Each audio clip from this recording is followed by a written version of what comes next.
जय श्री कृष्णा। आज हम श्रीमद् भागवत गीता के अध्याय 8 पर चर्चा करेंगे। श्रीमद् भागवत गीता के 8वें अध्याय को अक्षर ब्रह्म योग कहा जाता है। इस अध्याय में कुल 28 श्लोक है। यह अध्याय भगवान श्री कृष्ण और अर्जुन के बीच हुए संवाद का एक महत्वपूर्ण भाग है। इसमें मृत्यु के समय ध्यान की महिमा, ब्रह्म का स्वरूप और आत्मा की यात्रा के रहस्यों पर प्रकाश डाला गया है। इस अध्याय में अर्जुन भगवान श्री कृष्ण से महत्वपूर्ण प्रश्न पूछते हैं, जैसे ब्रह्म क्या है, अध्यात्म और कर्म क्या है, मृत्यु के समय ईश्वर का ध्यान कैसे करें। भगवान श्री कृष्ण इन सवालों का उत्तर सरल और गहन तरीकों से देते हैं। श्री कृष्ण जी कहते हैं कि मृत्यु के समय जो व्यक्ति ईश्वर का स्मरण करता है वह परम गति को प्राप्त करता है। इसके साथ ही भगवान ने ओम का महत्व और योगा अभ्यास के जरिए मोक्ष प्राप्ति का मार्ग समझाया। यह अध्याय हमें जीवन और मृत्यु के वास्तविक अर्थ, समय के महत्व और भक्ति की शक्ति को समझने में मदद करता है। जो व्यक्ति इस ज्ञान को धारण करता है वह संसार के बंधनों से मुक्त होकर शाश्वत आनंद को प्राप्त करता है। इस अध्याय का मुख्य संदेश यह है कि जीवन में भक्ति, ध्यान और ईश्वर के प्रति समर्पण से ही आत्मा की शुद्धि और मोक्ष संभव है।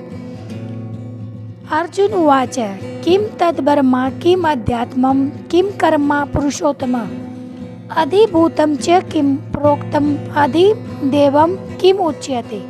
अर्जुन पूछते, हे पुरुषोत्तम, ब्रह्म क्या है, अध्यात्म क्या है, कर्म क्या है, अधिभूत क्या है और अधिदेव क्या है। अर्थात अर्जुन के यह प्रश्न इसलिए उत्पन्न हुए मन में क्योंकि वे जीवन, मृत्यु और आत्मा के वास्तविक स्वरूप को समझना चाहते थे। अर्जुन जानना चाहते थे कि ब्रह्मा यानी वह परम सत्य क्या है जो इस सृष्टि का आधार है। दूसरा, आत्मा का स्वरूप यानी अध्यात्म, अर्थात आत्मा का स्वरूप क्या है, इसमें परमात्मा से क्या संबंध है। कर्म का सही अर्थ क्या है। चौथा है अधिभूत यानी भौतिक तत्व, सृष्टि के भौतिक पहलू का ज्ञान। पांचवा है अधिदेव यानी देवताओं का स्वरूप, देवताओं और उनकी भूमिकाओं का अर्थ जानने की जिज्ञासा। अर्जुन के ये प्रश्न हर साधक के लिए महत्वपूर्ण है क्योंकि ये जीवन के गूढ़ सत्य और मृत्यु के रहस्य को समझने की नींव रखते हैं।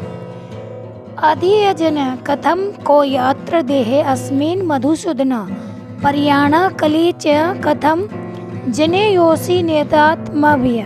अर्जुन पूछते हैं, हे मधुसूदन, इस शरीर में आदियक कौन है और प्रयाण काल यानी मृत्यु के समय में आत्म संयमी पुरुष ही आपको कैसे जान सकते हैं। आदियक का अर्थ है उस सर्वोच्च शक्ति से जो सभी यज्ञों को स्वीकार करता है। अर्थात अर्जुन जानना चाहते हैं कि इस शरीर में जो यज्ञ या बलिदान की प्रक्रिया होती है उसमें भगवान का क्या स्थान है। यह प्रश्न अत्यंत महत्वपूर्ण है कि मृत्यु के समय ईश्वर का स्मरण कैसे करें, क्योंकि मृत्यु का समय आत्मा की यात्रा का निर्णायक क्षण होता है। अर्जुन जानना चाहते हैं कि वह कौन सी विधि है जिससे आत्म संयमी व्यक्ति मृत्यु के समय भगवान को जान सकता है और उनसे जुड़ सकता है।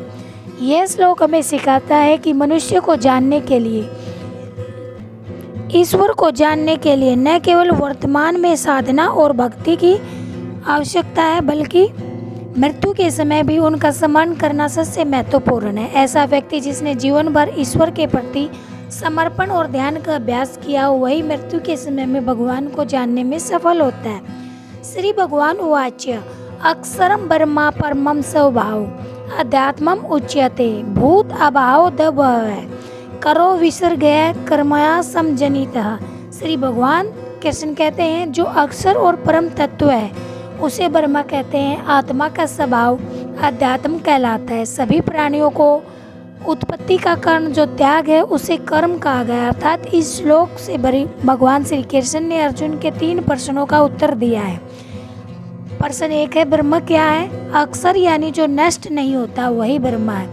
यही परम सत्य है जो सृष्टि, स्थिति और संहार से परे है। इसे परम तत्व कहा जाता है। दूसरा है अध्यात्म क्या है। अध्यात्म आत्मा का स्वभाव है। यह वह ज्ञान है जो आत्मा के वास्तविक स्वरूप और उसके परमात्मा से संबंध को समझाता है।